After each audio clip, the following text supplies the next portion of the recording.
Billy Syahputra dikabarkan menolak ajakan nikah dari Amanda Manopo hingga akhirnya mereka putus. Mantan Hilda Fitria itu langsung bereaksi. Kisah percintaan Billy Syahputra dan Amanda Manopo masih terus menjadi perbincangan publik. Padahal hubungan keduanya sudah lama berakhir. Lebih lanjut, pria kelahiran 1991 itu pun disinggung kembali soal alasan dirinya putus dengan Amanda Manopo yang sampai saat ini belum juga terkuak.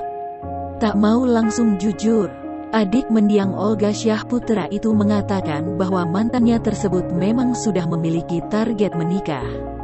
Kendati demikian, Billy masih enggan mengaku soal kebenaran terkait dirinya menolak ajakan nikah dari Amanda Manopo.